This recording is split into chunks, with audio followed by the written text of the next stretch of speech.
Is there a chance Ryan Williams, the incoming 5-star wide receiver for Alabama, doesn't have to meet his expectations as a wide receiver to have positively impacted Alabama's football program? He continues to bring recruits in. He makes an announcement in the zone as they're having a big recruiting weekend over the weekend. This is a social media video from folks that were attending, parents and stuff that are on. He's at the podium. He calls up his guy, he calls him, my guy, my dog, 4-star offensive tackle Micah Dubose, who goes up there. Micah has something he wants to tell. I don't even know what he's going to tell us, but he's got something he wants to tell us. That's Ryan Williams. I don't know what he's going to tell us. Ends up, he says, I've decided I'm coming to Alabama. Everybody cheers, including the Alabama coaching staff, which goes crazy as Micah makes his commitment there in Tuscaloosa over the weekend. He picks Alabama over LSU, Ohio State, Florida, and others out there, and another big get to the offensive line. And I'll start this with just the conversation I think everyone's having in college football. I saw on 3 Sports, I had a story on Saturday. I don't know when it dropped, but I saw it on Saturday, that Alabama and Kalen DeBoer's staff are in the mix. I mean, obviously Georgia, Ohio State, but they're in the mix for the nation's #1 recruiting class in this cycle.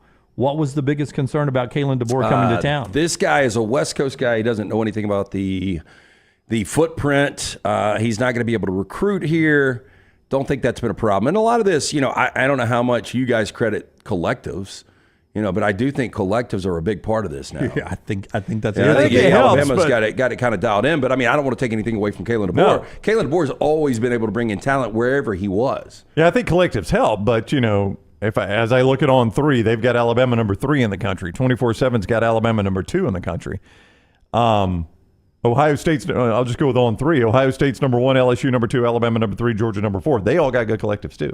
Yeah. So, a collective can only take you so far. At some point, coaches have got to be able to recruit. Now, if you were smart enough to listen to this show, we laughed at that thought that Kalen DeBoer just all of a sudden is not going to be able to recruit. I even brought up, and you guys threw some names in too. I brought up Urban Meyer. When he came from Utah to Florida, he didn't have any trouble recruiting. Urban Meyer is far from a Southern guy, right? I mean, Saban from Michigan Nick State Saban, to LSU. That was one of the first ones I brought up, from Michigan State to LSU. He turned LSU around really quickly with talent. That guy never recruited to the South. Brian Kelly, the results may not be 100% what you want on the field. They are 100% what you want in recruiting. That guy has torn it up in recruiting. They don't, and as I said that day, I went back and watched the video the other day. As I said that day, they don't come more Yankee than Brian Kelly. They don't. He even did a fake Southern accent. He tried to do a fake Southern accent. I mean, it is, if you can, and I said it that if you can recruit, you can recruit. They will figure it out, and it appears, at least initially, they figured it out. Yeah, so that's another get. I don't know how good any of these guys are, but Micah Dubose is another in a long line of offensive line recruits that Alabama is bringing in. As the show was ending on Friday, 4-star running back Alvin Henderson, State guy, flipped from Penn State, where he had been a long-time commitment, to the Auburn Tigers. And that happened Friday, right as the show was ending, as Rockstar hit his last chord. Boom, Brown hit you with the developing news there. But Alvin Henderson, I knew nothing of him. Didn't even know who he was. So I'm watching The Zone last night. I don't even know why. Maybe it was a God thing. I stumbled on The Zone right when you guys started talking about God this. doing that. Right. I stumbled on, and you guys are talking about this kid. And I did not believe the stats that you were spitting about this guy. Well, Speaks was the one that threw it out there. Speaks says this kid averages 16 yards per carry, Lance.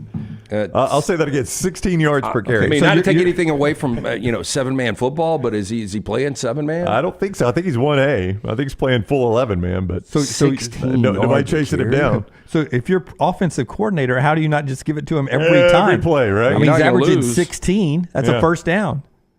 Every play. No, I run him until they stop him. That's for dang sure. Yeah. Well, it said the stat. Y'all said 61 touchdowns. All right, here you go. This is from 24/7 Sports. 15.7 yards per carry. Single season record of 61 touchdowns.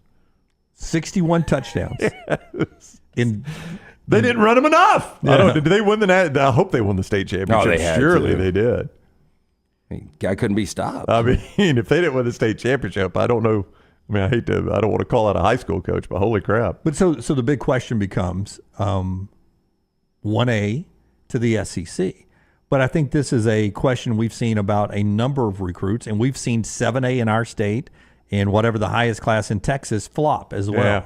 So does the competition you play make a difference? Like Micah, I think, is coming from Viger, which I don't think is a 7A. It's probably a 6A, if I'm right, Forrester, Lunsford, Probably Viger. now. It was, It used to be. when they had their best team ever, 1989, I think it was. Yeah. They were 6A, which was the highest classification back then. And they're 5A now, so the demographics have changed for Viger, but they've dropped down, so they're not the top level of competition. But from 1A or whatever Elba is, but it seemed like y'all were talking like he was 1A. Well, Maybe y'all were joking.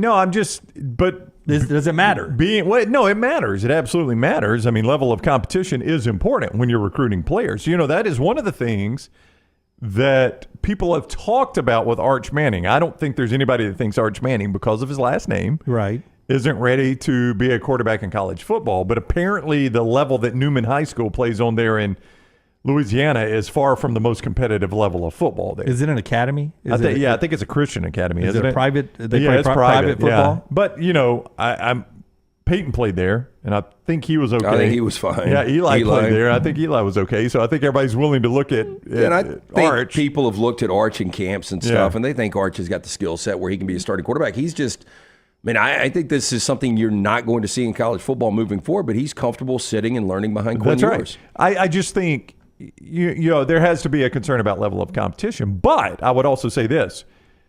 Being a 1A player doesn't make you a bad player any more than being a 7A player makes you a great player, right? I mean, you could still be a dynamic player in 1A, and you're just so far above your competition, you're scoring 61 touchdowns and averaging 16 yards per carry.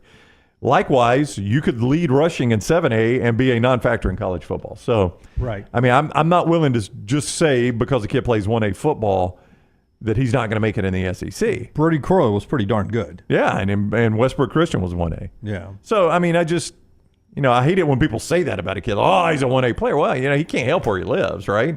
Yeah. And he can't help that the other teams can't tackle him. He's not. I'm willing to grant you he's not going to average 16 yards a carry at Auburn. Yeah. Penn State, by the way, rolled back with a 4-star running back, Jadree Wallace. Jadkey Wallace. Sure. Coleman. He has hyphenated last name. Jadkey Wallace Coleman, 4-star running back, backfills in behind Alvin Henderson as a 4-star for Penn State over the weekend.